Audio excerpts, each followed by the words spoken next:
ओम नमो भगवते वासुदेवाय। नारद जी ने कहा, यादवों, इन श्री कृष्ण ने मुरु के पासों को काट डाला और निशुंद तथा नरकासुर को मार डाला। पुनः पारिगो ज्योतिषपुर के मार्ग को कुशल पूर्वक जाने योग्य कर दिया। सांग धनुष तथा पंचजन्य शंख के निनाद से रण में द्रोह करने वाले महिपालों को इन्होंने त्रस्त कर दिया।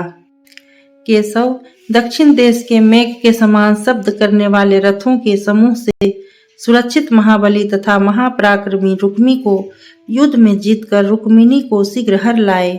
भोजवंश की पुत्री भूत पटरानी को पाकर शंख चक्र गदा तथा खड्ग धारण करने वाले रथ द्वारा जारुथी नामक नगरी के मैदान में आहविट्टी, क्राथ तथा शिशुपाल को पराजित किया था। दंतवर्क को सेना के साथ और शतधन्वा को भी इन्होंने पराजित कर दिया था। इन्होंने क्रोध का इंद्रधुम्न, काल यवन तथा कसेरुमान और सौभपति श्रीमान राजा साल्व को भी मार डाला था। इन्होंने अपने चक्र से हजारों पर्वतों को बिखेर कर धूम्रसेन को मारा था। इन श्री कृष्ण ने महेंद्र पर्वत के शिखर तथा इरावती नगरी में रावण के चारों ओर घूमने वाले अग्नि और सूर्य के समान तथा आंखों पर नाचने वाले महाभोज, गोपति और ताल केतु को युद्ध में मार डाला तथा पलक गिरने मात्र में श्री कृष्ण ने डिंब और हंस नाम के दानवों को अनुचरों सहित मार गिराया। इन महात्मा केशव ने काशी अर्थात वाराणसी नगरी को जलाकर राष्ट्र के लोगों और संबंधियों सहित काशीराज को मार डाला। अद्भुत कर्म करने वाले श्री कृष्ण ने नीचे झुके पुंखों वाले बाणों से युद्ध में यमराज को पराजित कर इंद्रसेन के पुत्र को लाए थे। श्री कृष्ण ने लोहित कुट को प्राप्त कर संपूर्ण जलचरों सहित समर में महाबली वरुण को जीत लिया था। महेंद्र के भवन भूत नंदवन नवन में देवताओं से रक्षित पारिजात वृक्ष को इंद्र की चिंता न करते हुए ये हर लाए थे। पांडे देश, पौंडरक देश, कालिंग देश, मत्स्य देश और वंग देश के समस्त राजाओं को इन्होंने युद्ध में मार डाला। इन वीर ने 100 महामना राजाओं को रण में मारकर प्रियदर्शना पटरानी गांधारी से विवाह किया था।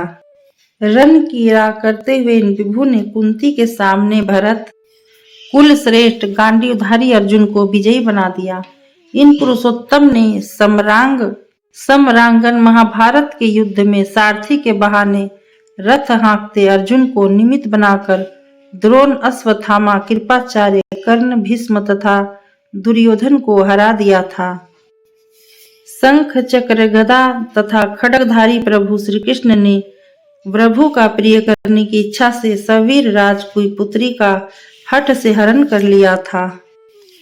राजा वेणुदार के लिए श्री कृष्ण ने अश्व, रथ और हाथियों सहित संपूर्ण पृथ्वी को जीत लिया था। तपोबल और शारीरिक एवं गंभीरता प्राप्त कर इन्हीं माधव ने वामन अवतार में बलि से तीनों लोकों को 3 पग भूमि मात्र में छीन लिया था। वज्र, अश्नि, गदा और खड्ग के प्रहार से त्रास देते हुए दानव प्राग्योज्योतिषपुर में प्रयत्न करने पर भी इनका वध न कर सके।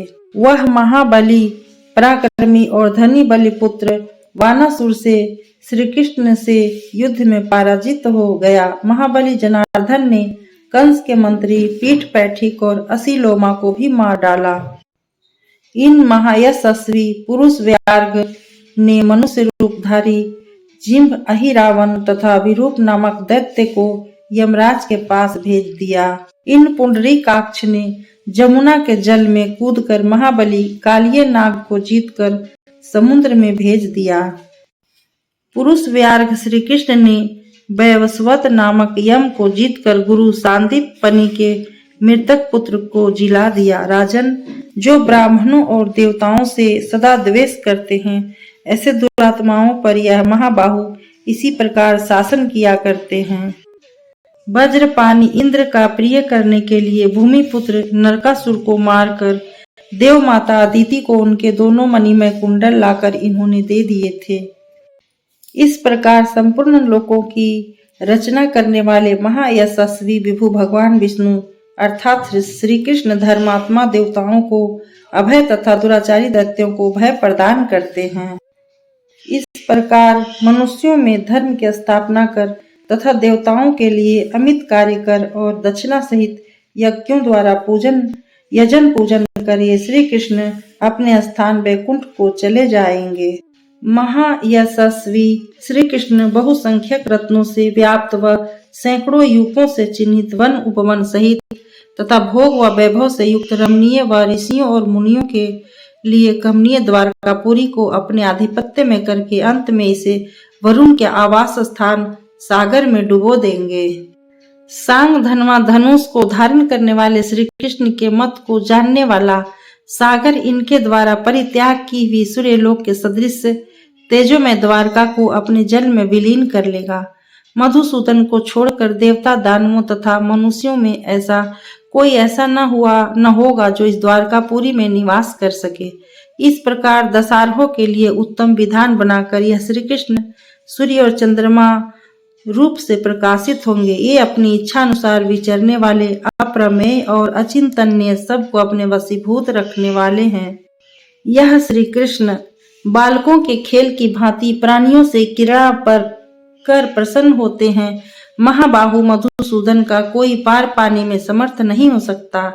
ये पर और अपर दोनों ही हैं, पर इनके विश्व रूप से पृथक नहीं है। इनके सैकड़ों हजारों तथा लाखों कर्मों का कोई अंत नहीं है। इनके समान पुरुष को किसी ने पहले नहीं देखा है, ऐसा ही मैंने सुना है। अपने अग्रज संकर्षण को साथ ले बालकों के बीच इन्हीं प्रकार के कर्मों को पुंडरीकाक्ष ने किया था। तपोबल द्वारा दिव्य नेत्रों से सब कुछ प्रत्यक्ष देखने वाले महाबुद्धिमान एवं महायोगी व्यास जी ने पहले ही यह सब कह दिया था। वैशंपायन जी ने कहा, जन्मेजय, इस प्रकार महेंद्र के वचन अनुसार नारद मुनि श्री कृष्ण की स्तुति कर सभी आदमों से पूजित हो स्वर्ग को चले गए। इसके पश्चात उस धन को पुंडरीकाक्ष मधुसूदन ने अंधक और विष्णु वंश के लोगों में यथा योग्य बंटवा दिया। यादव धन प्राप्त कर अधिक दक्षिणा वाले यज्ञों का विधि पूर्वक अनुष्ठान करते हुए द्वारकापुरी में निवास करने लगे। जन्मेजय ने कहा, भगवान श्री कृष्ण की 16,000 स्त्रियों में आपने 8 ही स्त्रियों को प्रमुख बताया है। अब आप उनकी संतानों का मुझसे वर्णन कीजिए। वैशंपायन जी ने कहा, राजन, प्रधानतः उन स्त्रियों में जो 8 पटरानियां थीं, वे ही पुत्रवती और वीर प्रजाओं वाली हुई। उनकी संतानों का वर्णन सुनिए। रुक्मणी, सत्यभामा, सत्या, सुदत्ता, लक्ष्मणा, मित्रवृंदा, कालिंदी, जाम्बवंती, पौरवी, सुभीमा ये श्री कृष्ण की मुख्य 8 पटरानियां थीं। इनमें से रुक्मिणी के पुत्रों का वर्णन आप मुझसे श्रवण कीजिए। रुक्मणी के पहले शुभ पुत्र प्रद्युम्न हुए, जिन्होंने संबरासुर को मारा था। दूसरे पुत्र चारुदेशन हुए, जो कि वृष्णियों में सिंह के समान महारथी थे। तीसरे चारुभद्र, चौथे चारुगर्भ, पांचवें सुदेशन, छठे द्रुम, सातवें सुसेन, आठवें चारुगुप्त, नवें चारुविंद और 10वें सबसे छोटे पुत्र चारुबाहु हुए। और एक चारुमती नाम की कन्या भी उत्पन्न हुई थी। सत्यभामा के गर्भ से भानु, भीमरथ, क्षुप, रोहित, दीप्तिमान, ताम्रजाक्ष तथा जलांतक के 8 पुत्र तथा भानु, भीमलिका, ताम्रपर्णी एवं जलंधमा से 4 पुत्रियां गरुड़ ध्वज श्री कृष्ण से उत्पन्न हुई। जाम्बवंती के ज्येष्ठ पुत्र सांब हुए। इनके अतिरिक्त मित्रवान, मित्रविंद, मित्रबाहु और सुनीत और मित्रवती नाम की एक कन्या हुई। अब नागनजीति की संतानों को सुनिए। भद्रकार और भद्रविंद पुत्र तथा भद्रवती नाम की कन्या हुई। सुदत्ता से संग्रामजीत, सत्यजीत, सेनजीत और सूरवीर सप्तनजीत उत्पन्न हुए। मद्रदेशिया सुभीमा के पुत्र विक्रास्व, विक्र निर्वृत्ति और कुमार विक्रदीप्ति हुए। अब लक्ष्मणा की संतानों को सुनिए। गात्रवान, गात्रगुप्त और बलवान गात्रविंद नाम के पुत्र तथा गात्रवती नाम की एक कन्या भी उत्पन्न हुई। कालिंदी के 2 पुत्र हुए, अश्रुत और श्रुति सम्मत। श्री कृष्ण ने अश्रुत नामक पुत्र को श्रुत सेना नाम वाली पत्नी को प्रदान कर दिया। उस पुत्र को देखकर अति प्रसन्न हुए अपनी पत्नी से बोले, यह पुत्र हम लोगों की बहुत समय तक सेवा करेगा। बृहति से गद तथा सव्या से अंगद, कुमुद और श्वेत नामक पुत्र की उत्पत्ति हुई और श्वेता नाम की एक कन्या हुई। सुदेवा के गर्भ से अगावह, सुमिंत्र, सुचि, चित्ररथ तथा चित्रसेन नामक पुत्र हुए और चित्रा व चित्रवती नाम की 2 कन्याएं भी उत्पन्न हुई। कौशिकी के गर्भ से वन स्तंभ, स्तंभवन, निवासन और अवन स्तंभ ये 4 पुत्र तथा स्तंभवती नाम की एक कन्या उत्पन्न हुई। सुत सोमा के गर्भ से उपसन, शंकु, बजांसु तथा क्षिप्र नामक पुत्र हुए। युधिष्ठिरी के गर्भ से युधिष्ठिर नाम का पुत्र हुआ। इसके अतिरिक्त 2 पुत्र और उत्पन्न हुए जिनके नाम इस प्रकार है। कपाली और गरुड़ ये दोनों ही विचित्र रीति से युद्ध करने वाले थे। राजन, इन्हीं पुत्रों की भांति हजारों लाखों पुत्रों को समझिए। 1,80,000 श्री कृष्ण के पुत्र सूरवीर रण पंडित थे, जिनका वर्णन मैंने आपसे विधिवत किया है। नृपश्रेष्ठ प्रद्युम्न के विदर्भ देशिया स्त्री से रण में नभ घिरने वाले अनिरुद्ध नामक पुत्र का जन्म हुआ था। इनकी ध्वजा पर मगर का चिन्ह सदैव अंकित रहता था। संकर्षण की धर्मपत्नी रेवती से निसठ और उल्मुक नाम के 2 पुत्र उत्पन्न हुए थे। ये दोनों भाई देवताओं के समान पुरुषों में उत्तम थे। वसुदेव ने सुतनु और सुतारा से भी विधिवत पानी ग्रहण किया था। इन दोनों स्त्रियों से पौंड्रक तथा कपिल नाम के ये 2 पुत्र उत्पन्न हुए। सुतारा के कपिल, सुतनु के पौंड्रक उत्पन्न हुए। उनमें पौंड्रक राजा हुआ और कपिल वन में तप करने के लिए चला गया, क्योंकि बाल्यावस्था से ही उसे राज का लोभ न था और वह सदैव भगवान की भक्ति में तल्लीन रहता था। वसुदेव की चौथी सुद्रा स्त्री से जरा नाम का एक वीर पुत्र उत्पन्न हुआ, जो धनुष धारण करने वाले निषादों का स्वामी हुआ। सांब द्वारा काश्या से सुपार्श्व नाम का बड़ा शीघ्रकारी पुत्र हुआ और अनिरुद्ध के सानु नाम का पुत्र हुआ। सानु के वज्र नाम का एक पुत्र हुआ। वज्र के अतिरथ और अतिरथ के सुचारु पुत्र हुए। विष्णु के छोटे पुत्र अनमित्र से सीनी का जन्म हुआ। सीनी से सूरवीर सत्यवादी सत्यक उत्पन्न हुए। सत्यक से सात्यकी का जन्म हुआ। इन सात्यकी के हृदय में धर्म के प्रति पूर्ण निष्ठा थी। युयुवान का पुत्र असंग हुआ और असंग का पुत्र मणि हुआ। मणि के एकमात्र पुत्र का नाम युगंधर था। इस प्रकार यहाँ कर्मयोगी कमल नयन श्री कृष्ण के वंश का वर्णन पूर्ण रूप से समाप्त होता है। जन्मेजय ने कहा, मुने संबर को मारने वाले प्रद्युम्न ने किस प्रकार संबरासुर का वध किया, वह मुझसे कहिए। वैशंपायन जी ने कहा, राजन, वासुदेव से लक्ष्मी रुक्मणी में व्रतधारी कामदेव के समान सुंदर स्वयं काम की संबर का अंत करने के लिए प्रद्युम्न के रूप में उत्पन्न हुए, जो पुराण में सनत कुमार के नाम से भी संबोधित किए गए हैं। उनके जन्म से 7 रात्रि व्यतीत हो जाने पर 8वीं अर्धरात्रि में सूतिका गृह में श्री कृष्ण के पुत्र प्रद्युम्न को काल संबरहर ले गया था। देव माया का आश्रय लेने वाले उन श्री कृष्ण को उसकी यह बात ज्ञात थी, फिर भी उन्होंने ये दुर्मत दानों को नहीं पकड़ा। उस महासुर ने मृत्यु के वशीभूत हो माया द्वारा प्रद्युम्न का हरण किया था। उन्हें बाहुओं पर रखकर अपने नगर में ले गया।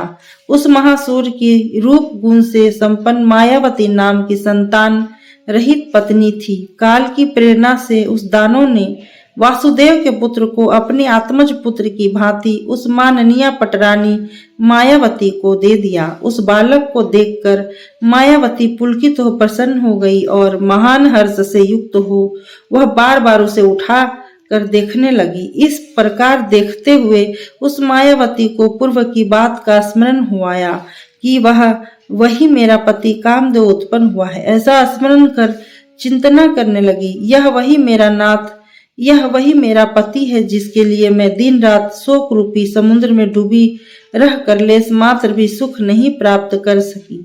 पूर्व काल में त्रिशूलधारी भगवान शिव ने दुखित हो इनको भस्म कर अंग रहित कर दिया था। आज मैं इनको दूसरी जाति में उत्पन्न हुआ देख रही हूँ। हम दोनों आपस में पति पत्नी हैं, इस बात को जानती भी मैं इनके मुख से कैसे स्तन दे सकती हूँ और कैसे इन्हें पुत्र कह सकती हूँ। इस प्रकार मन में विचार कर उस मायावती ने बालक प्रद्युम्न को एक धाय के हाथ में सौंप दिया तथा रसायन के उपयोग से उन्हें शीघ्र ही बड़ा कर दिया। धात्री के मुंह से उस मायावती को माता सुनते हुए अज्ञानता से अपनी मां की भांति वह मानने लगे। उस मायावती ने पोष नादी कराकर कृष्ण पुत्र प्रद्युम्न को बड़ा बनाया और उस काम मोहिता ने प्रद्युम्न को सभी दानवी मायाएं पूर्ण रूप से सिखला दी। कामदेव के समान दर्शनीय प्रद्युम्न जब युवा हुए तो वे सब प्रकार के अस्त्रों को चलाने की विधि में कुशल हो गए और वे स्त्रियों की चेष्टाओं को जानने में पूर्णतः दक्ष थे। तब वह कामिनी मायावती अपने पूर्व पति कामदेव अर्थात जो इस समय प्रद्युम्न के रूप में उत्पन्न हुए थे उनसे काम की इच्छा संकेतों से प्रकट करने लगी। हंसकर देखती हुई संकेतों से अपनी ओर लुभाने लगी। तब इस प्रकार आलिंगन के लिए उद्धत और सुंदर हंसी वाली मायावती से प्रद्युम्न ने धिक्कारते हुए कहा, माता के भाव का उल्लंघन कर तुम क्यों दूसरी तरह स्त्री की भांति व्यवहार कर रही हो? अहो, तुम दुष्ट स्वभाव की मुझे ज्ञात हो रही हो। स्त्री होने से चंचल मन की हो, इसी से तुम पुत्र भाव का त्याग कर लोभ से मेरे प्रति काम भाव का व्यवहार कर रही हो। सौम्य, तो क्या मैं तुम्हारा पुत्र नहीं हूँ? यह कैसा तुम्हारा विपरीत स्वभाव है? मैं तुमसे सत्य बात जानना चाहता हूँ। यह कैसी विधि है? निश्चित ही स्त्रियों का स्वभाव विद्युत संपात की भांति चपल होता है। जिस प्रकार से मेघ पर्वत शिखरों से सशक्त होते हैं उसी प्रकार काम मोहित स्त्रियां सभी पुरुषों पर आसक्त हो जाती है। सौम्य, यदि मैं तुम्हारा पुत्र हूँ अथवा तुम्हारा पुत्र नहीं हूँ, इन दोनों बातों में जो सत्य है उसे मैं जानना चाहता हूँ। यह कैसा तुम्हारा व्यवहार है? इस प्रकार प्रद्युम्न के कहने पर काम से पीड़ित इंद्रियों वाली व भयशीला मायावती एकांत में केशव पुत्र प्रद्युम्न से कहने लगी, कांत, न तुम मेरे पुत्र हो और न तुम्हारा सांबर पिता है। वृष्णि नंदन, तुम जन्म से ही रूपवान और पराक्रमी हो, क्योंकि श्री कृष्ण के पुत्र हो और अपनी माता रुक्मणी के आनंद को बढ़ाने वाले प्रथम लाडले पुत्र हो। जब तुम्हारे जन्म के केवल 7 दिन बीते थे और तुम सूतिका गृह में उत्तान सुला दिए गए थे, उसी समय रात्रि में तुम सम्रासुर द्वारा हर लिए गए। बल और पराक्रम से विख्यात मेरे स्वामी संबर ने तुम्हारे पिता के महान सुरक्षित गृह का तिरस्कार कर तुम्हारा हरण सूतिका गृह से किया था। तुम इंद्र के समान तेजस्वी पिता के सुयोग्य पुत्र हो। तुम्हारी माता रुक्मणी तुम्हें बाल्यकाल में ही हर लिए जाने के कारण करुण विलाप करती होंगी। जिस प्रकार से अपने बछड़े से अलग हुई गाय उसके लिए रुदन करती रहती है, इंद्र से भी महान तुम्हारे पिता श्री कृष्ण भी संताप करते होंगे। कांत, तुम बाल्यावस्था में ही यहाँ हर लाए गए हो, इस बात का पता तुम्हारे पिताश्री को नहीं है। तुम विष्णु कुमार हो, संबर के पुत्र नहीं हो। वीर, तुम्हारे जैसे पुत्रों को दानव नहीं उत्पन्न करते, न हमने ही तुमको उत्पन्न किया है, इसलिए मैं तुमको चाहती हूँ। सौम्य, मैं तुम्हारे इस अद्वितीय रूप को देखती हुई हृदय में व्यथित हो रही हूँ तथा इससे दुर्बल हो रही हूँ। कांत, जो मेरे हृदय ने सोचा है और जो मेरे हृदय में वर्तमान है वह मेरे मन में ही है। विष्णु पुत्र, तुम उसे पूरा करने योग्य हो। तुम्हारे में जो मेरा सद्भाव है वह मैंने तुमसे कह दिया। न तुम मेरे पुत्र हो न संबर के। इस प्रकार मायावती द्वारा कही सभी बातों को सुनकर चक्रायुध श्री कृष्ण के पुत्र सभी मायाओं के ज्ञाता प्रद्युम्न अपना नाम सुनाकर सम्रासुर को युद्ध के लिए ललकारने लगे। अहो, इस दुष्ट आत्मा दानव सम्रासुर ने केशव के नन्हे से पुत्र का अपहरण कर लिया। आज इसको मैं भयभीत करूंगा। कैसे यह दानव क्रोधित होगा, कैसे मुझसे द्वेष करेगा, यह मेरे द्वारा कैसे मारा जाएगा, पहले मैं क्या करूं। इससे यह मंद बुद्धि मुझ पर कुपित हो जाए। इसके बाहरी फाटक पर एक विचित्र ध्वज है जो सिंह के चिन्ह से युक्त व पताका द्वारा विभूषित है। वह ध्वज मेरु पर्वत के शिखर के समान ऊंचा मालूम पड़ता है। आज मैं अपने तीखे भाले से इसके ध्वज को काट गिराऊंगा। अपने ध्वज को खंडित हुआ जानकर यह असुर निसंदेह युद्ध के लिए निकलेगा। तब मैं युद्ध के द्वारा समर भूमि में इसका वध करके द्वारका को प्रस्थान करूंगा। अपने हृदय में ऐसा विचार कर श्री कृष्ण पुत्र प्रद्युम्न ने बलपूर्वक धनुष पर प्रत्यंचा चढ़ाई और उस पर बाण का संधान किया। उस बाण से प्रद्युम्न ने सम्रासुर के विशाल ध्वज को काट डाला। प्रद्युम्न के द्वारा ध्वज के काटे जाने का समाचार सुनकर कुपित हुए महासुर ने अपने पुत्रों को यह आज्ञा दी, परंतु कि महावीरों, इसमें मेरा प्रिय क्या है? अब मैं इसे जीवित अवस्था में देखना नहीं चाहता, अतः इस प्रद्युम्न को तत्काल ही मार डालने का प्रयास करो।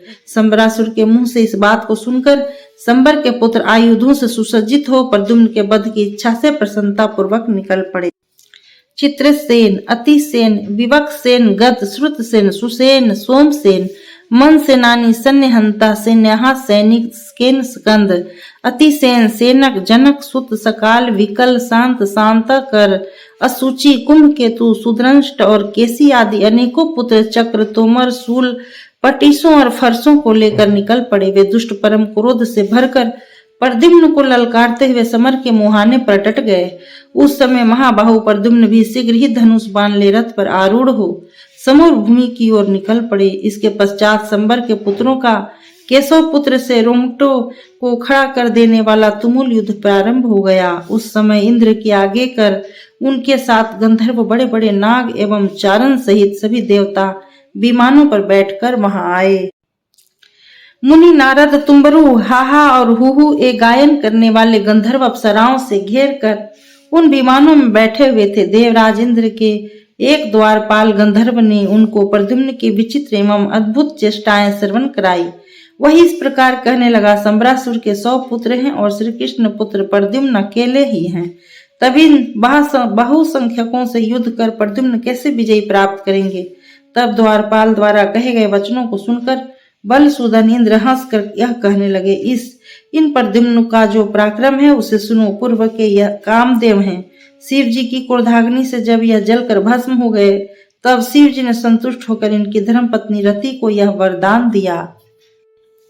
जब वैवस्वत मनवंतर के 28वें द्वापर में भगवान श्री कृष्ण मनुष्य रूप में देवकी के गर्भ से मथुरा में उत्पन्न होंगे और उसके पश्चात जब वे द्वारकापुरी में जाएंगे, उस समय तुम्हारे पति कामदेव उनके पुत्र होंगे, इसमें संशय नहीं है।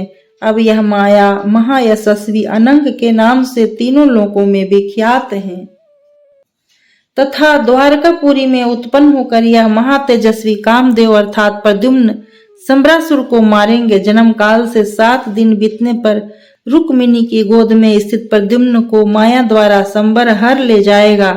इसलिए तुम संबरासुर के घर चली जाओ और उसकी मायावती नाम की पत्नी बन जाओ। वहां माया द्वारा अपने रूप को छिपाकर संबर को मुंह में डाल देना और वहां पर अपने बालक रूप पति को पोषण कराकर बढ़ाना। युवावस्था को प्राप्त कर वह संबरासुर को मार डालेगा। तुम प्रद्युम्न के साथ द्वारका चली जाना, वहां वह तुम्हारे साथ रमन करेगा, जैसे मैं शैलपुत्री पार्वती के साथ रमन करता हूँ। ऐसा आदेश देकर देवाधिदेव शिव जी सिद्ध और चारणों से सेवित कैलाश पर्वत को चले गए। काम पत्नी रति भी उमापति को प्रणाम करके काल के अंत की प्रतीक्षा करती हुई संबरासुर के घर में चली गई।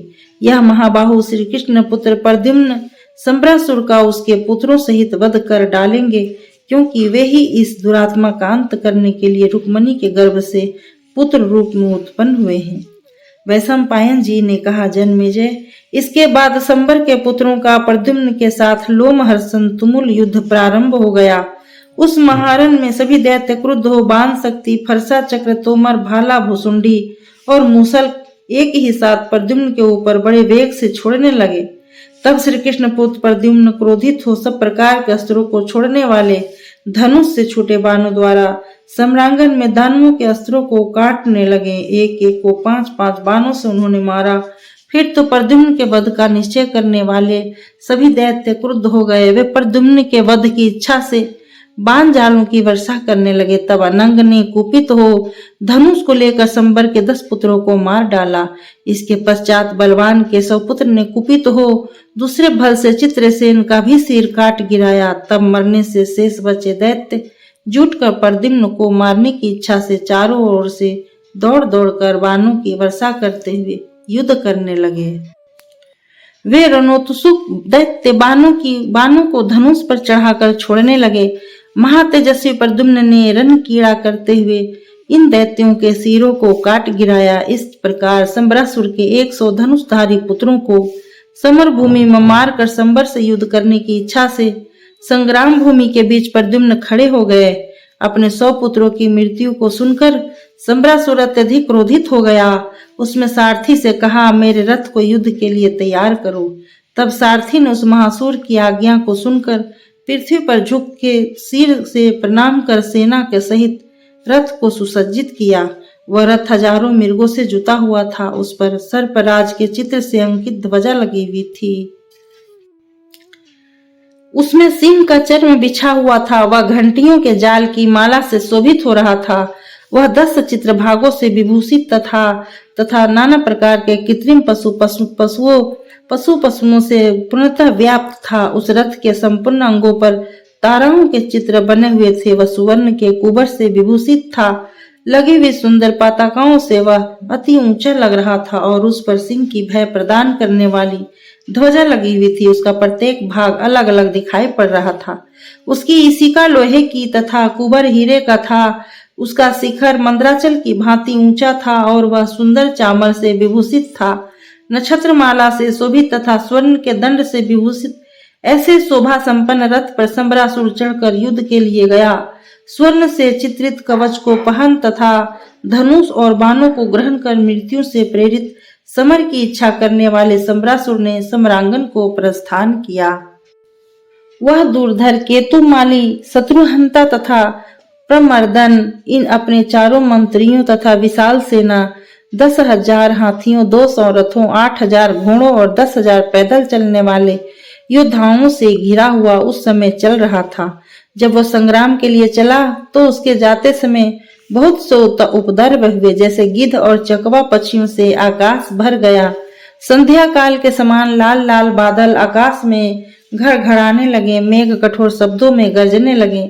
आकाश से बिजली गिरने लगी और महती सेना को काल की सूचना देते हुए श्रीगालिनिया अशुभ बेर बोलियां बोलने लगी। दानव के रक्तपान की इच्छा से उसके ध्वजा के ऊपर गिद्ध मंडराने लगे। रथ के आगे पृथ्वी पर गिरा हुआ कबंध दिखाई पड़ने लगा। संबरासुर के रथ के ऊपर पक्षी ची चू कू कू ची ऐसा शब्द बोलने लगे एवं परिधि द्वारा चारों ओर से घिरा सूर्य राहु से ग्रस्त दिखाई देने लगा। भय की सूचना देने वाला उसका बायां नेत्र और बाईं भुजा फड़कने लगी और रथ के अश्व गिरने लगे।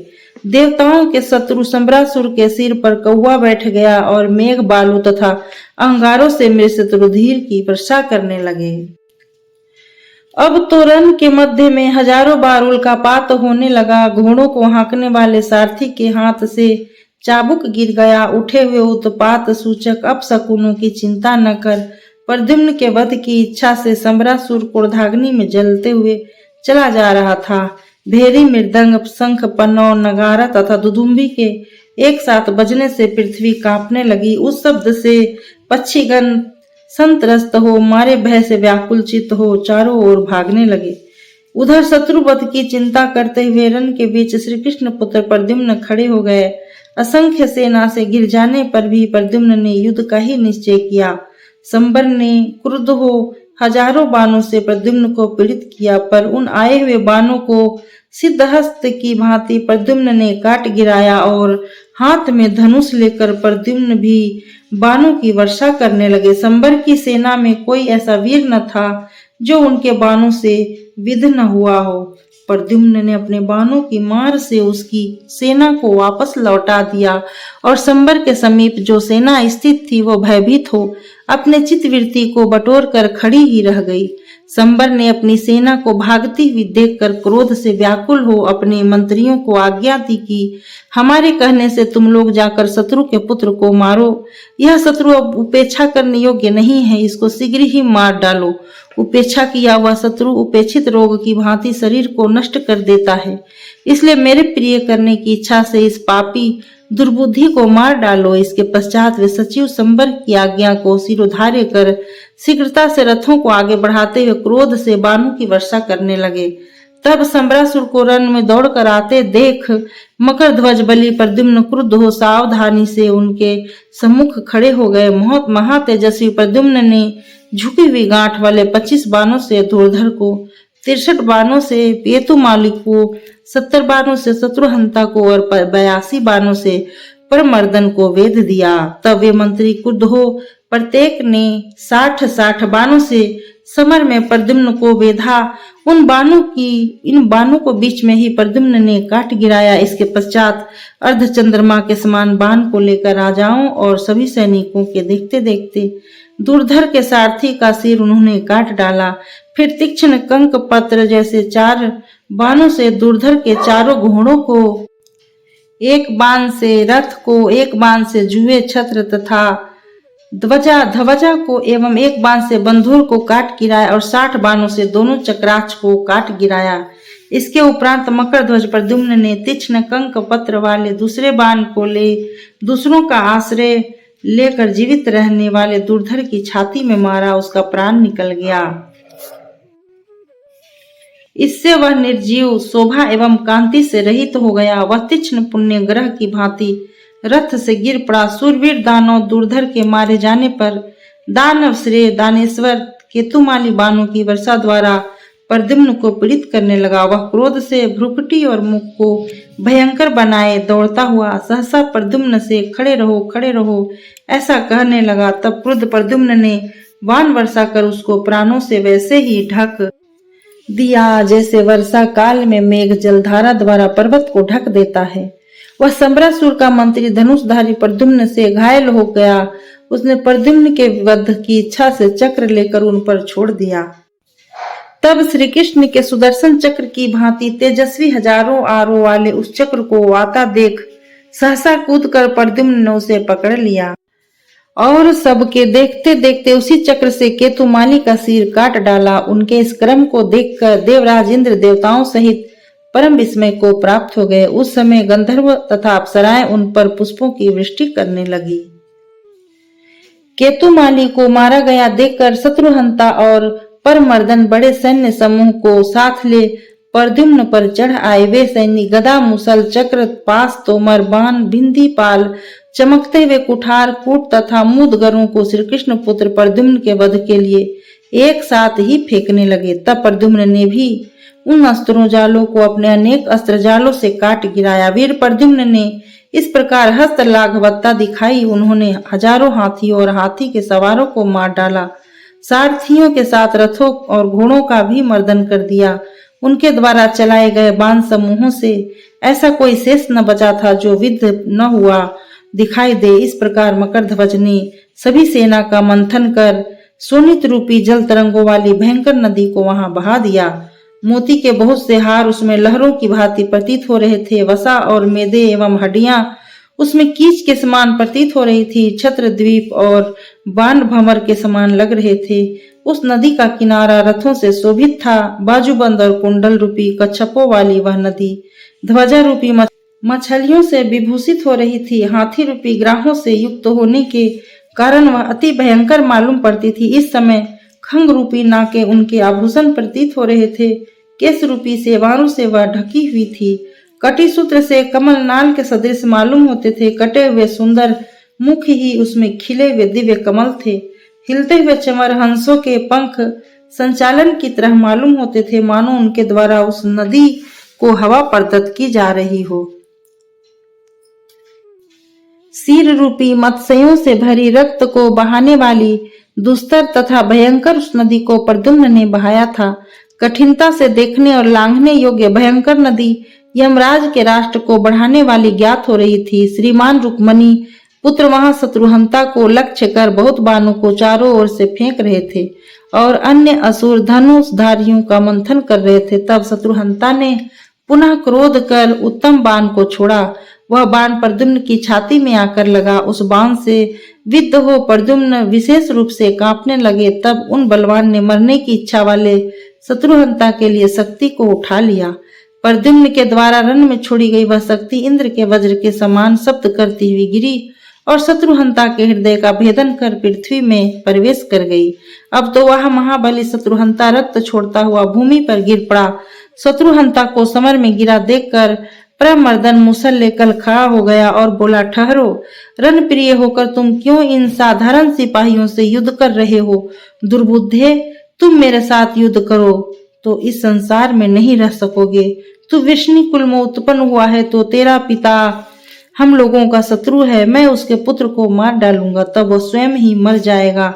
उसके मर जाने पर सभी देवताओं का विनाश हो जाएगा।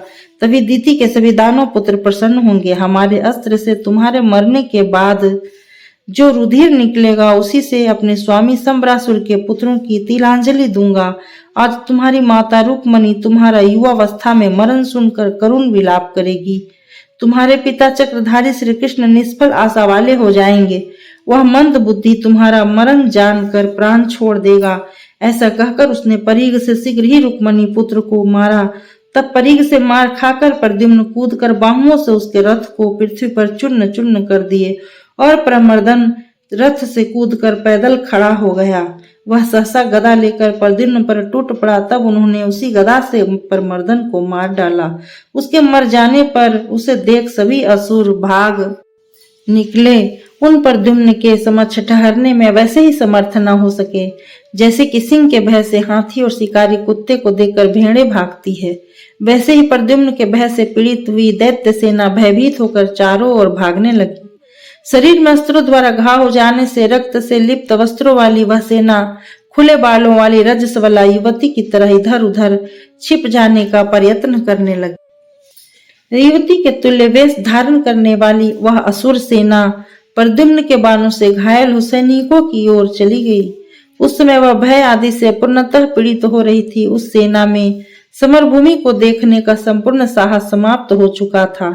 मात्र लंबी लंबी सांसें लेती हुई वह सेना अपने अपने घरों को जाना चाहती थी, क्योंकि अब उनके रुकने के लिए वहां असंभव था। वैशंपायन जी ने कहा, जन्मेजय। इसके पश्चात कुपित होकर संबरासुर ने सारथी से कहा, वीर, तुम मेरे रथ को शीघ्रता से शत्रु के सम्मुख ले चलो, जिससे कि मैं अपने अनिष्ट करने वाले को बाणों से मार डालूं। तब उसका प्रिय करने वाला सारथी स्वामी की आज्ञा श्रवण कर स्वर्ण से अलंकृत रथ को चलाने लगा। उस रथ को आते हुए देखकर प्रफुल्लित नेत्र प्रद्युम्न ने धनुष को ले उस पर स्वर्ण भूषित बाण का संधान किया और अत्यंत कुपित हो रन में उस बाण से संबर को कुपित करते हुए मारा। हृदय में बाण के लगने से वह देव शत्रु विकल हो गया और वहीं रथ पर मूर्छित हो गया। मूर्छा के दूर हो जाने तथा चैतन्यता प्राप्त होने पर वह संबरासुर ने क्रोधित होते हुए धनुष को हाथ में लेकर उस पर 7 तीक्ष्ण बाणों का संधान करते हुए प्रद्युम्न को मारा। श्री कृष्ण पुत्र ने अपने 7 बाणों से बीच ही में उनके 7 टुकड़े कर दिए और तीखे 70 बाणों से संबर को पुनः मारा। इसके पश्चात गिद्ध और मोर की पांख लगे हुए 1000 बाणों की क्रोध पूर्वक वर्षा करके उन्होंने पुनः संबरासुर को वाहत कर दिया। जिस प्रकार से मेघ अपनी धाराओं से पर्वत को मारते हैं, प्रद्युम्न ने दिशाओं और विदिशाओं को बाण वर्षा से आच्छादित कर दिया। आकाश में अंधकार छा गया, सूर्य का दिखाई देना कठिन हो गया। तब संबरासुर ने वैधूतास्त्र से अंधकार को हटाया। अब तो वह प्रद्युम्न के रथ पर बाण वर्षा करने लगा। राजन, उस अस्त्र जाल को प्रद्युम्न ने अपने दोनों हाथों की सफुर्ती दिखाते हुए झुके हुए पर्वों से युक्त बाणों द्वारा काट गिराया। प्रद्युम्न द्वारा बाणों की वृष्टि समाप्त हो जाने पर संबरासुर माया के द्वारा वृक्षों की वर्षा करने लगे। तब वृक्षों की महती वर्षा को देखकर प्रद्युम्न क्रोध से मूर्छित से हो गए। फिर तो प्रद्युम्न ने आग्नेयास्त्र को छोड़ वृक्षों का नाश कर दिया। वृक्षों के भस्म हो जाने पर संबरासुर सांघातिक शिलाओं को छेड़ने लगा। प्रद्युम्न ने वायव्यास्त्र को छोड़कर समर में उन शिलाओं का वारण कर दिया। उसके पश्चात से देव शत्रु संबरासुर ने दूसरी माया का प्रयोग किया। जन्मेजय, वह संबरासुर धनुष चढ़ाकर प्रद्युम्न के रथ पर सिंह, व्याघ्र, शूकर, ऋक्ष, वानर और मेघों के समान वाले काले काले हाथी, घोड़े और ऊंट के रूपों में बाणों की वर्षा करने लगा। तब प्रद्युम्न ने गांधर्व शास्त्र चलाकर इन सभी के टुकड़े टुकड़े कर दिए। प्रद्युम्न के द्वारा इस माया का नाश देखकर क्रोध मूर्छित हो संबरासुर ने दूसरी माया का प्रयोग किया। उसने मुंह बाए 60,000 वर्ष के गजराजों की रचना कर प्रद्युम्न के सामने भेजा, जिनके मस्तक से मद की धारा निकल रही थी। उनके ऊपर श्रेष्ठ महावत बैठे थे। उन्हें युद्ध की सज्जा से पूर्णतः सजाया गया था। वे सभी युद्ध की कला में निपुण मालूम पड़ते थे। उस गजाकार माया को अपनी ओर आते देख कृष्णपुत्र ने सिंह रूपिणी माया का प्रयोग का पूर्णतः विचार बना लिया। बुद्धिमान प्रद्युम्न के द्वारा जिस समय वह सिंहमयी माया की रचना की गई, उस समय जैसे सूर्योदय से रात्रि का अंधकार समाप्त होता है, उसी प्रकार वह हाथियों से युक्त माया पूर्ण रूप से समाप्त हो गई। उस हस्तिमयी माया को नष्ट होता देख उस महासूर ने दूसरी सम्मोहिनी नामक माया की रचना की। तब मैं निर्मित सम्मोहिनी नामक माया को देखकर बलवान प्रद्युम्न ने संज्ञा शास्त्र के द्वारा उसका नाश कर डाला। इस प्रकार उस माया के नष्ट होने से संबर क्रुद्ध हो गया और उस समय उस महातेजस्वी दानवेश्वर ने सिंहमयी माया की रचना की। उन सिंहों को अपनी ओर झपटते देख प्रद्युम्न ने गंधर्व अस्त्र को उठाकर सर्पों की रचना की। वे सर्प 8 पैरों वाले, बल से उन्मत्त और रन में नख व दांतों के आयुधों को धारण करने वाले थे। उन सर्पों ने सिंहों को वैसे ही भगा दिया जैसे कि वायु मेघों को तितर बितर कर देता है। तब अष्टापद माया से सिंहों को भागते देखकर सांबर चिंता करने लगा कि कैसे इसको मार डालूं। अहो, मैं मूर्ख स्वभाव का हूं जो इसको बाल्यावस्था में ही नहीं मार डाला। मैंने इस दुर्मति को अस्त्र विद्या सिखलाकर युवा बना दिया। अब रण के मोर्चे पर डटे हुए शत्रु को कैसे मारूंगा। हाँ, याद आया, असुर घाती देवाधिदेव शिव जी ने जिस माया को मुझे दिया था, वो भयंकर तीक्ष्ण पन्नगी नाम की माया मेरे पास है। तो क्या अब मैं सर्पों से व्याप्त उसी महामाया की रचना करूं जिससे मायावी यह बलवान शत्रु जलकर भस्म हो जाए। ऐसा विचार कर संबर ने विष की ज्वाला से व्याप्त पन्नगी माया की रचना की। उस पन्नगमयी माया ने घोड़े सारथी और रथ सहित प्रद्युम्न को सरबंधनों से बांध दिया। तब विष्णु वंशज अपने को बंधता देख सर्पनाशिनी सौपर्णी माया की चिंतना करने लगे। वीर प्रद्युम्न द्वारा चिंतना मात्र से वह महामाया आ गई। अब तो समर भूमि में गरुड़ विचरने लगे, जिससे महाविषैले सर्प नष्ट हो गए। इस प्रकार सर्प माया के नष्ट होने पर देवता तथा असुर सभी प्रद्युम्न की प्रशंसा करने लगे। रुक्मणी के आनंद को बढ़ाने वाले वीर, तुमने जो इस माया का मर्दन कर दिया, इससे हम लोग आपके ऊपर अत्यधिक प्रसन्न हैं। सर्पमयी माया को नष्ट हो जाने से संबर पुनः प्रद्युम्न को मारने का विचार करने लगा। हमारे पास स्वर्ण से विभूषित कालदंड के समान एक मुदगर है। वह युद्ध में देवता दानवों से अप्रतिहत है, अतः उसी का प्रयोग में लाऊं जिसको परम प्रसन्न हो। माता पार्वती ने पहले मुझको दिया था। उन्होंने कहा था, संबर, तुम इस स्वर्ण भूषित मुदगर को ग्रहण करो। मैंने अपने शरीर से दुष्कर तप करके इसकी रचना की है। यह संपूर्ण मायाओं का अंत करने वाला और समस्त असुरों का विनाशक है। इसके द्वारा मैंने इच्छा अनुसार रूप धारण करने वाले शुंभ और निशुंभ इन 2 बलवान एवं भयंकर दानवों और इनके सैनिक गणों का संहार किया था। इसलिए जब प्राण संकट की स्थिति पर आ जाए, उस समय तुझे अपने शत्रु पर इस मुदगर का प्रयोग निसंदेह करना चाहिए। ऐसा कहकर देवी पार्वती वहीं अंतर्ध्यान हो गई। इसलिए मैं उसी उत्तम मुदगर का अपने शत्रु पर प्रहार करूंगा। तब संबर के मन की बात को जानकर देवराज इंद्र मुनि नारद जी से कहने लगे, नारद, आप शीघ्र ही प्रद्युम्न के रथ के पास जाइए और महाबाहु प्रद्युम्न को समझाइए तथा उनको उनकी पूर्व जाति का स्मरण भी कराइए एवं संबर के वध के लिए उन्हें वैष्णव अस्त्र प्रदान कीजिए। असुर संहार में प्रवृत्त हुए प्रद्युम्न को अभेद कवच भी दीजिए। इंद्र द्वारा इस प्रकार कहने पर नारद जी के शीघ्रता पूर्वक आकाश में स्थित हो मकर ध्वज प्रद्युम्न से कहने लगे, कुमार, मुझ आए हुए देवगर्धन गंधर्व नारद को देखो। तुम्हें समझाने के लिए देवराज इंद्र ने मुझे तुम्हारे पास भेजा है। मानद, तुम अपने पूर्व जन्म के भाव का स्मरण करो। तुम कामदेव हो। शिव जी की क्रोधाग्नि से जलकर तुम संसार में अनग के नाम से पुकारे जाते हो। इस समय तुम विष्णु वंश में रुक्मणी के गर्भ से उत्पन्न हुए। तुमको साक्षात भगवान केशव ने ही उत्पन्न किया है।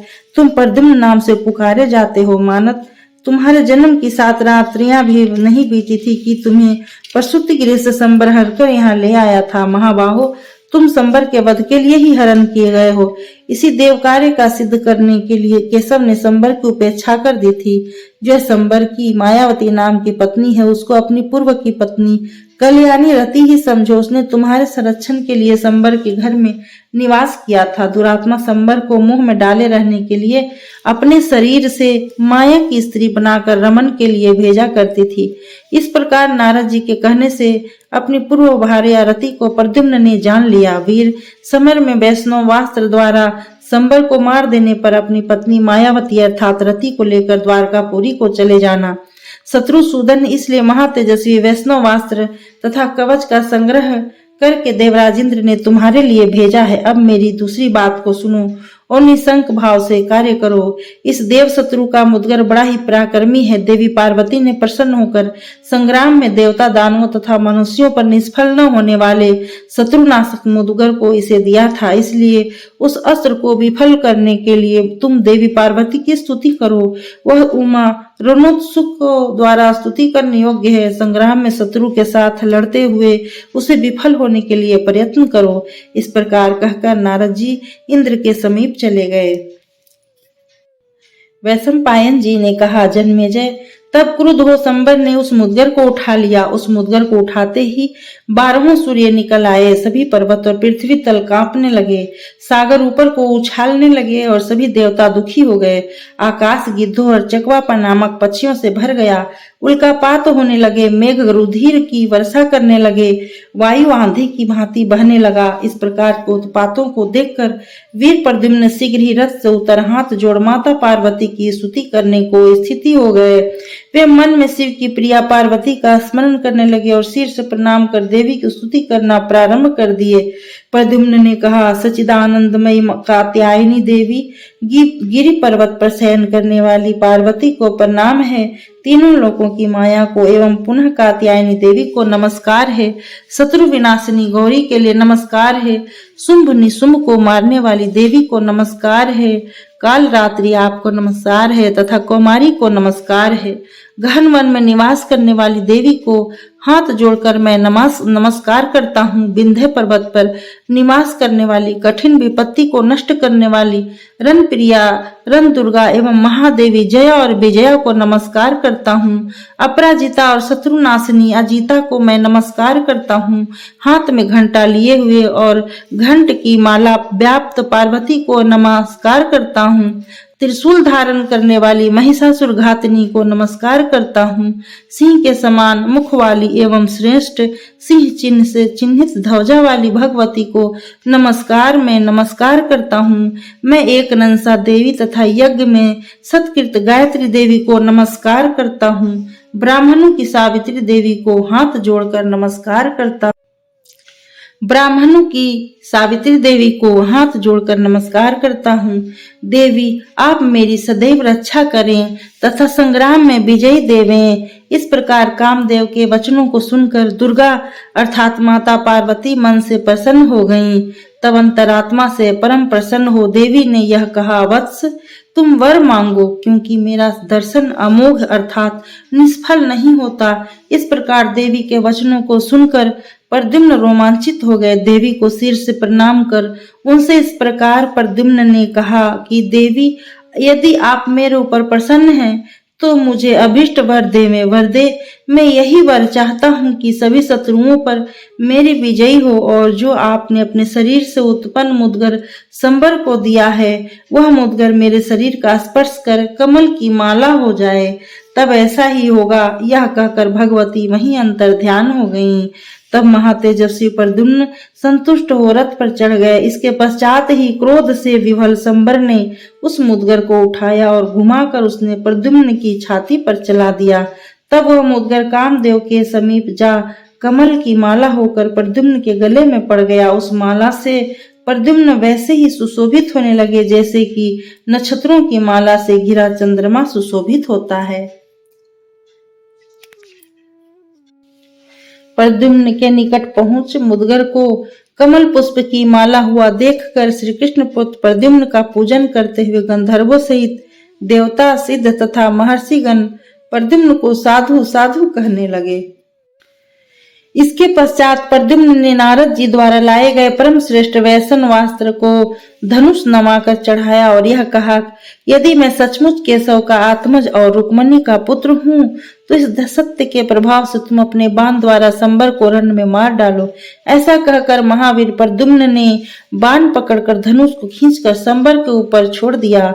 तब विष्णु सिंह प्रद्युम्न द्वारा छोड़ा गया असुरों को मुंह में डालने वाला वैष्णवास्त्र जैसे तीनों लोगों को जलाता हुआ शंबर की छाती को फोड़कर पृथ्वी तल में प्रवेश कर गया। शंबर के मांस, हड्डी, स्नायु, चमड़ा तथा रक्त का पता तक न चला।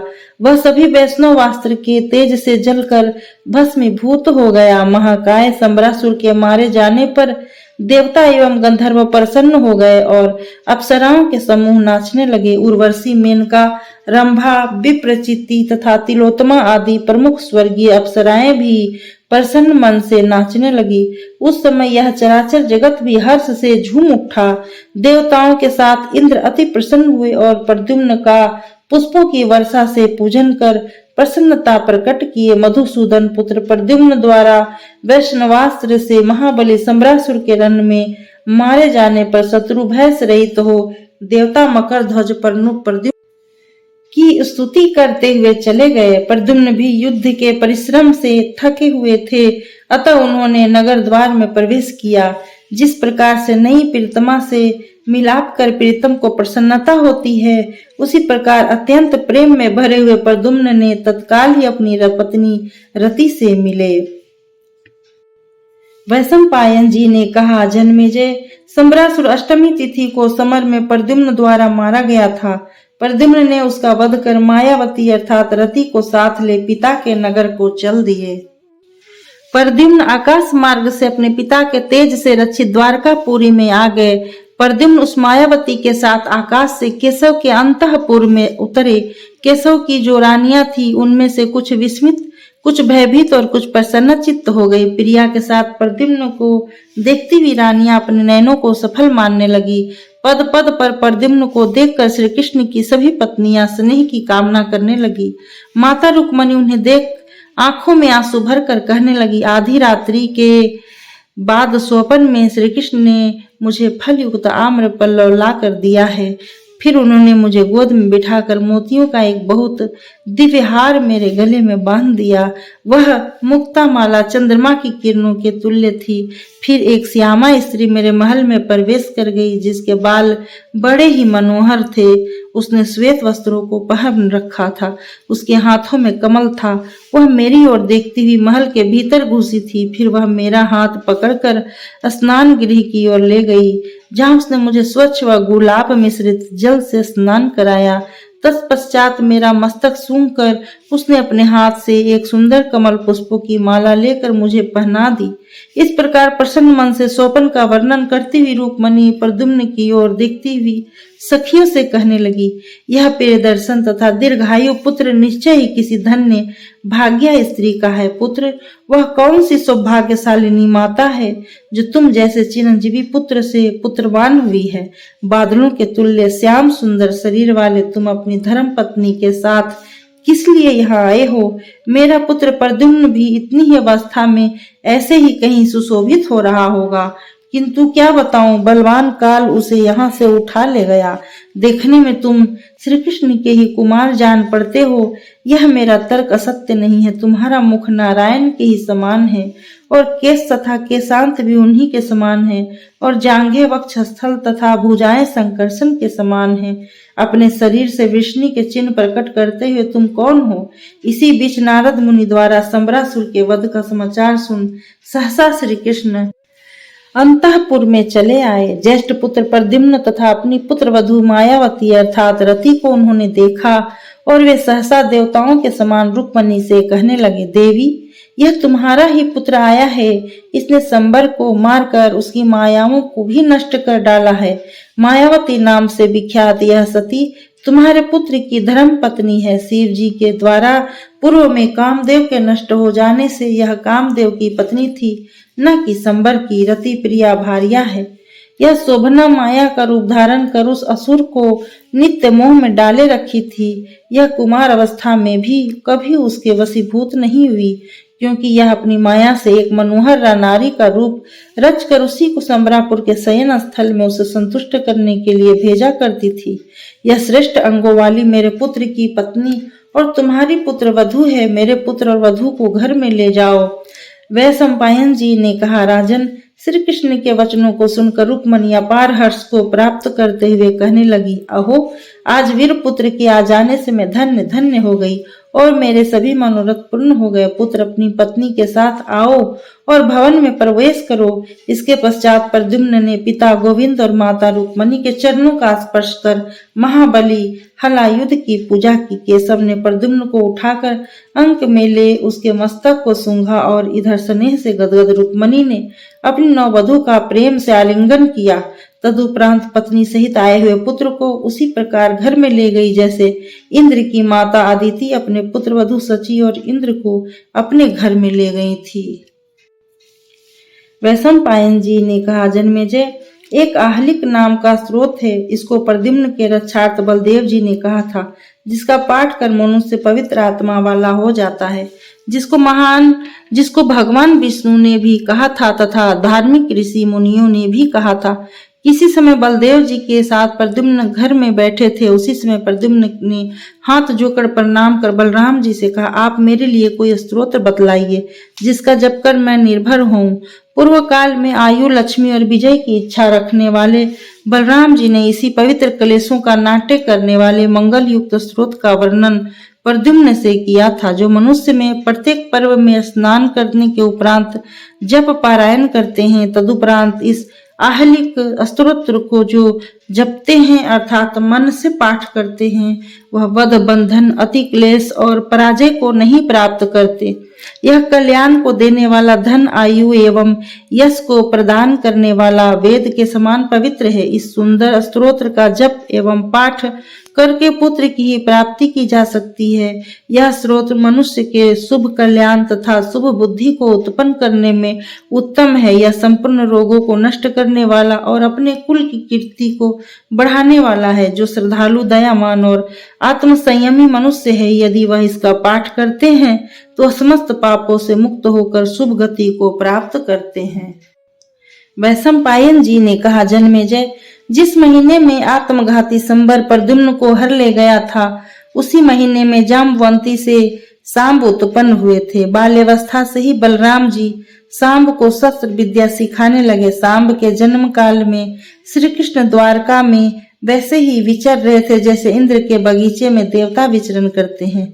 यादवों की संपत्ति को देखकर इंद्र ने अपनी राज्य लक्ष्मी से द्वेष करने लगे। भगवान श्री कृष्ण के भय से राजे भी शांति नहीं प्राप्त करते थे। एक समय हस्तिनापुर में दुर्योधन के यज्ञ में सभी राजे आए हुए थे। उसमें जनार्दन की प्रशंसा सुनकर श्री कृष्ण के दूतों से प्रेम संबंध स्थापित कर आए हुए सभी राजे निवास स्थान पर उपस्थित हुए। महाराज धृतराष्ट्र की आज्ञा के अधीन रहने वाले दुर्योधन सहित 100 भाई, 5 पांडवों को सम्मुख बनाकर चलने वाले धृष्टद्युम्न आदि नरेश, पांडे, चोल एवं कलिंग देश के राजे, बाहलिक, द्राविड़ और खस देश के राजे 18 अक्षौहिणी सेना साथ लिए गोविंद की भुजाओं से सुरक्षित द्वारकापुरी में आए। उन भूमिपालों ने रैवर्तक पर्वत को चारों ओर से घेर लिया। फिर अपने लिए निश्चित की हुई एक एक योजन की भूमि में डेरा डालकर वह राजे वहीं बस गए। तदुपरांत कमल नयन श्री कृष्ण प्रमुख यादवों के साथ पुरी से निकलकर उन राजाओं के पास आए। उन राजाओं के मध्य में बैठे हुए श्री कृष्ण शरदकालीन सूर्य के समान सुशोभित होने लगे। उस समय यादव राजाओं का समाज चतुर्मुख ब्रह्मा जी की सभा में इकट्ठा हुए देवताओं एवं असुरों के समाज की तरह शोभा पाने लगा। उस राज्यसभा में जहाँ श्री कृष्ण सिंहासन पर विराजमान थे, वहाँ यादवों और राजाओं विचित्र वार्ता होने लगी। इसी बीच मेघ के समान शब्द करने वाला वायु बहने लगा तथा भयंकर दुर्दिन हो गया और कड़कती हुई बिजलियां चमकने लगी। इसके पश्चात अपनी जटाओं को समेटे हाथ में बिना लिए हुए मुनि नारद दिखाई पड़े। सागर के समान गंभीर इंद्र के मित्र श्रीमान नारद मुनि राजाओं के मध्य आकाश से उतर पड़े। नारद जी के भूमि पर उतर जाने के बाद वह अद्भुत दुर्दिन उसी क्षण दूर हो गया।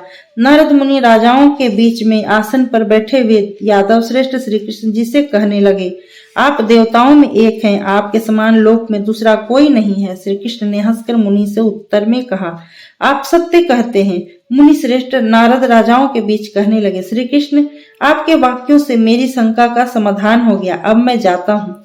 इस प्रकार कहकर नारद जी को प्रस्थान करते देख सभी राजा श्री कृष्ण से कहने लगे, माधव, नारद जी ने आपके विषय में आश्चर्य है और धन्य कहा है। और आपने देवताओं के साथ ऐसा कहकर मुनि नारद जी को उनकी कही बात का उत्तर प्रदत्त कर दिया। यह सब हो जाने पर भी हम लोग यह नहीं जान सकी कि यह क्या है। इस दिव्य एवं महान मंत्र रूपी वाक्य का क्या तात्पर्य है। श्री कृष्ण, यदि यह हमारे श्रवण करने योग्य हो तो हम सभी इसे यथार्थ रूप से श्रवण करना चाहते हैं। उन श्रेष्ठ राजाओं से श्री कृष्ण ने कहा, इसके अर्थ को नारद जी से सुनना चाहिए। वे द्विज नारद आप लोगों से स्वयं कहेंगे। मुनि नारद, जिस बात को आपने मुझसे कहा है, मैंने जो उसका प्रति उत्तर दिया है, उसके तात्पर्य को कहिए, ये सभी राजे सुनना चाहते हैं। तब नारद जी ने आसन पर बैठकर उन जगत बंद प्रभु के प्रभाव को कहना प्रारंभ किया। मुनि नारद ने कहा, यहाँ आए हुए जितने भी राजे हैं, वे सभी श्रेष्ठ राजे इस बात को सुने। मैं इन परम अति महान मधुसूदन की महिमा के पार कैसे पहुंचा, यह बता रहा हूँ। एक समय मैं गंगा के तट पर त्रिकाल स्नान के लिए गया था। तब मैंने वहां एक रात्रि निवास किया। रात्रि बीतकर प्रातः होने पर तथा सूर्य के दिखाई पड़ने पर मैंने पर्वत के समान एक कछुए को देखा। वह 1 कोस का गोल तथा 2 कोस का लंबा था। वह 4 चरणों वाला मेरी वीणा के आकार का था। तब हमने कहा, कुर्म, हमारे समझ से तुम्हारा शरीर आश्चर्यमय है। तुम धन्य हो जो तुम अमेध्य 2 कपालों से ढके हुए हो। तुम किसी अन्य बात की चिंता करते हुए निशंक भाव से जल में विचरण करते हो। तब उस जलचर कछुए ने मुझसे मनुष्य के तुल्य वाणी में कहा, मेरे में क्या आश्चर्य है और मैं कैसे धन्य हूँ। द्विज, धन्य है ये गंगा जी, जिसके अंदर हमारे जैसे हजारों जलचर प्राणी विचरण कर रहे हैं। इससे बढ़कर परम आश्चर्य क्या होगा। तब मैं कुतूहलवश गंगा नदी के पास गया और उनसे कहा, सरित श्रेष्ठ, नित्य आश्रय से युक्त तुम धन्य हो जो तुम इस प्रकार महान शरीर वाले जलचरों से युक्त होकर शोभित हो रही हो। ऐसा कहने पर गंगा ने रूप धारण कर मुझसे कहा, द्विज श्रेष्ठ, ऐसा मत कहो। न मैं धन्य हूँ न आश्रय युक्त हूँ। इस लोक में सबको आश्रय करने वाला समुद्र धन्य है, जहाँ हमारे जैसी विस्तार वाली सैकड़ों नदियां बह कर जाती है। सो मैं गंगा की बात सुनकर समुद्र के पास गया और मैंने कहा, महानव, तुम लोकों में धन्य हो और आश्चर्यमय हो, क्योंकि तुम जल के उत्पत्ति स्थान सलिलेश्वर हो।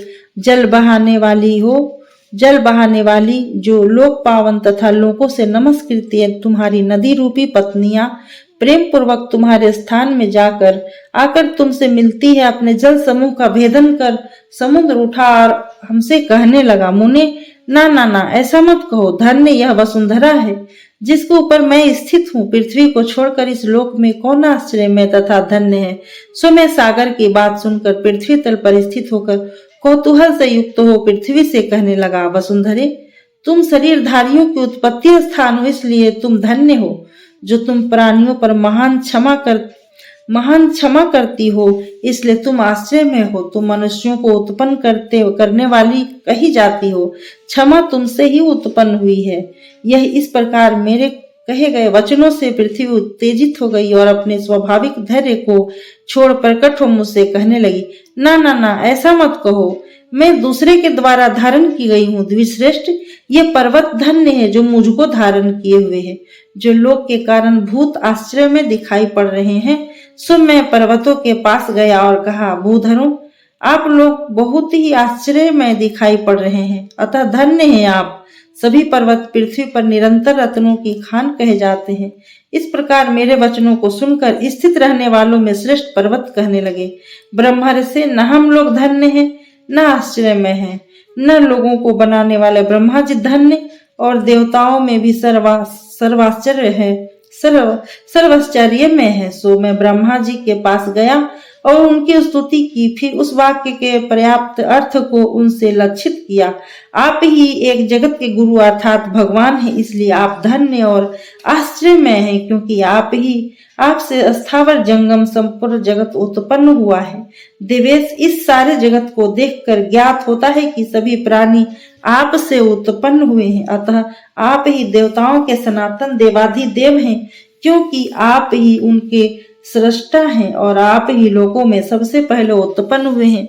मैंने ऐसा कहने पर लोक पितामह ब्रह्मा जी ने कहा, पुत्र नारद, धन्य और आश्चर्य आदि हमको क्यों कह रहे हो। आश्चर्य और धन्य वेद हैं जो लोकों को धारण किए हैं, एवं वे ही तत्वदर्शी भी हैं। ऋग्वेद, सामवेद, यजुर्वेद तथा अथर्ववेद में ईश्वरवाद का सिद्धांत है। मैं उन्हें धारण करता हूँ तथा वे वेद मुझे धारण करते हैं। तब मैं ब्रह्मा जी के वाक्यों से प्रेरित होकर चारों वेदों के समीप पहुंचने का प्रयास करने लगा। सो मैं वेदों के समीप पहुंच गया और चारों वेदों से कहने लगा, आप लोग धन्य और पुण्यमय हैं तथा नित्य आश्चर्य से विभूषित हैं। इस प्रकार प्रजापति ब्रह्मा जी ने मुझसे कहा, ब्रह्मा जी का आप लोगों में विश्वास है। आप लोगों से बढ़कर श्रुति तथा तप में कोई नहीं है। तब वेदों ने मुझसे कहा, आश्चर्य में तथा धन्य आत्मपरायण यज्ञ है। ब्रह्मा जी ने यज्ञ के लिए हम लोगों की रचना की है, इसलिए हम लोगों से बढ़कर यज्ञ ही है। हम लोग अपने वश में नहीं हैं। ब्रह्मा जी से बढ़कर वेद और वेदों से बढ़कर यज्ञ है। तब मैं वेदों में पुरस्कृत यज्ञों से कहने लगा, यज्ञों मैं आप लोगों में निश्चय ही परम तेज को देख रहा हूँ, क्योंकि ब्रह्मा जी ने तथा वेदों ने भी ऐसा ही कहा है। इस लोक में आप लोगों के द्वारा सभी देवता तृप्त होते हैं और मंत्रों से महर्षि प्रसन्न होते हैं। मेरे ऐसा कहने पर अग्निष्टोम, आयाग आदि यज्ञ मुझसे खड़े होकर कहने लगे, आश्चर्य शब्द तथा धन्य शब्द का प्रयोग उन परम भगवान विष्णु के लिए कीजिए। वही हम लोगों की श्रेष्ठ गति है। जो हम लोग अग्नि में हवन किया हुआ पवित्र घृत का भोजन करते हैं, वह सभी लोक मूर्ति पुंडरीकाक्ष विष्णु ही देते हैं। सो मैं यज्ञों के कहने से विष्णु की गति प्राप्त करने के लिए यहाँ इस पृथ्वी पर आया हूँ। यहाँ आप राजाओं से घिरे हुए भगवान श्री कृष्ण का मैंने दिव्य दर्शन किया है। राजाओं, आप लोगों के बीच बैठे हुए इन श्री कृष्ण को देखकर मैंने इनसे कहा, जनार्दन, आप आश्चर्य रूप एवं धन्य हो। यही यहाँ आप लोगों के मध्य में विराजित है। इन्होंने आज मेरे इस बात का जो उत्तर दिया है कि दक्षिणाओं के सहित मैं धन्य हूँ, इससे मेरे प्रश्न का उत्तर मुझे प्राप्त हो गया। जो बातें मैंने कछुए से पहले कही थी, वही परंपरा यहाँ तक चली आई और वह बात इन दक्षिणा सहित परम पुरुष श्री कृष्ण में सत्य हो गई। जो आप लोगों ने इस वाक्य का सार पूछा था, वह सब मैंने आपसे कह दिया। अब मैं अपने कार्य साधन के लिए जा रहा हूँ। इस प्रकार कहकर मुनि नारद के स्वर्ग चले जाने पर सभी राजे विस्मित होते हुए अपनी सेनाओं सहित अपने राष्ट्रों को चले गए। तदुपरांत संपूर्ण यदुकुल को आनंदित करने वाले महावीर जनार्दन भी अग्नि के तुल्य तेजस्वी यदुवंशी वीरों के साथ अपने भवन में प्रवेश कर गए। ओम नमो भगवते वासुदेवाय।